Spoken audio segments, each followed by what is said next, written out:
اب کیونکہ مقابلہ ہے تو بار بار ہم توجہ دلا رہے ہیں کہ عزاداری امام حسین کے بارے میں جتنا علمی کام ہو سکتا ہے، جتنا آپ کام کر سکتے ہیں، ایپ بنائیں، چیزیں بنائیں، اور سب سے بڑھ کر یہ کہ ان کے مورل کو ڈاؤن کرنے کے لیے بتائیں کہ دنیا میں کہاں کہاں کیسے کیسے عزاداری ہو رہی ہے۔ مثال کے طور پر نائجیریا، اس وقت ان کے دلوں پہ خنجر چلتا ہے جب نائجیریا کی عزاداری دیکھتے ہیں۔ یہ آپ کو خود دیکھنی چاہیے جا کے۔ اب ایک جگہ کی عزاداری کا ذکر کریں اور ساتھ میں اپنے ایک عزیز کا ذکر کریں ہم، کیونکہ ان کا ہم پر بہت بڑا احسان اس اعتبار سے ہے کہ وہ ہمیں مجلسوں میں لے جاتے تھے، اور وہ یہاں آ چکے ہیں، بعض دیکھ چکے ہوں گے، ہمارے جو دو کزنز ہیں یہاں پر، علی اور عباس، ان کے والد اور ان کے سسر، اور انہوں نے ایک واقعہ ہمیں بتایا تھا کہ جب ہم بھی 6th-7th میں تھے، اور وہ یہ بتایا تھا کہ میں گیا تھائی لینڈ۔ تو آپ لوگ تھائی لینڈ کی عزاداری ڈھونڈیں۔ جب کہتے ہیں میں گیا تھائی لینڈ، اور اس میں تھا روز عاشور، یا شاید بالآخر محرم تھا کچھ، نہ روز عاشور، ایام ازاں۔ کہنے لگے میں گیا تھائی لینڈ، اور وہ واقعاً امام حسین علیہ السلام کے عاشق تھے، اور ان کا واقعاً یہ وہ تھا کہ جتنے بھی ہم لوگ تھے، ہم لوگوں کو زبردستی یعنی چلیں چلیں چلیں گاڑی میں بھر کے لے جاتے تھے، پوری سوزوکی کہ مجلس میں چلیں۔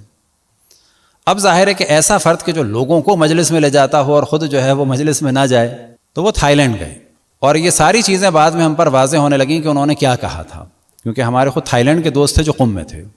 پھر جب ہم نے اس موضوع کو اور زیادہ دیکھا اور دنیا بھر کی عزاداری کو ڈسکس کیا، تو ہمیں اور زیادہ لطف آیا کہ عجب یہ وہی والی باتیں ہیں جو انہوں نے بتائی تھیں، لیکن جب انہوں نے بتائی تھیں تو انٹرنیٹ نہیں تھا، یہ 80s کی بات ہے۔ اب یہ کہتے ہیں کہ مجھے نہ وہاں کی زبان آئے نہ ان لوگوں کو انگلش آئے، اور وہاں کا رکشہ ہوتا ہے کہ جو ہمارے رکشہ سے الگ ہے،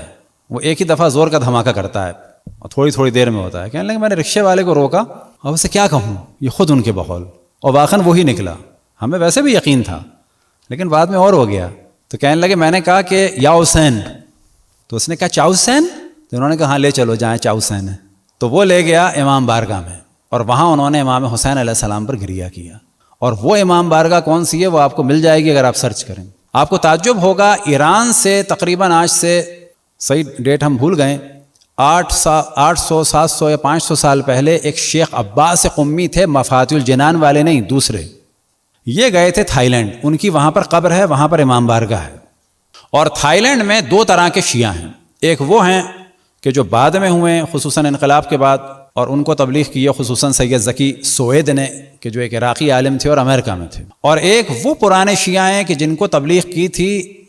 شیخ عباس قمی نے، کہ جن کی قبر ہے اس وقت بینکاک میں، اور وہاں پر ایک عزاداری ہوتی ہے، اگر آپ لکھیں گے کہیں پر ڈھونڈیں گے عزاداری ان تھائی لینڈ یا محرم ان تھائی لینڈ تو وہ نکل آئے گا، اور ان کی جو پوری عزاداری ہے وہ بالکل ایران کی پرانی عزاداری ہے، اور جو تابوت نکالتے ہیں وہ لوگ، وہ بالکل یزد کے تابوت جیسا ہے۔ اس تابوت میں آپ کو جھلک نظر آئے گی چائنا اور جاپان کی، لیکن اگر آپ یزد کا تابوت لکھیں گے جس کو کہا جاتا ہے نخل گردانی، تو وہ بالکل ویسا ہے، کہ جس سے لگتا ہے کہ اس زمانے میں جو 400-500 سال پہلے جو عزاداری کی چیزیں وہ لے گئے تھے وہ آج تک وہاں پر باقی ہیں۔ تو یہ ہم نے ان کے، کہ اللہ ان کے درجات بلند سے بلند فرمائے، اب یہ ہم نے ذکر اسی وجہ سے کیا کہ وہ ہمیں سینکڑوں مجلسوں میں لے گئے تھے، واقعاً حق ہے ان کا یہ، کیونکہ ہم چھوٹے ہوتے تھے بعض دفعہ نہیں جا سکتے تھے، اور اس واقعے کو بھی ہم نے اسی وجہ سے بتایا کہ ان کی یاد کے ساتھ تازہ رہے،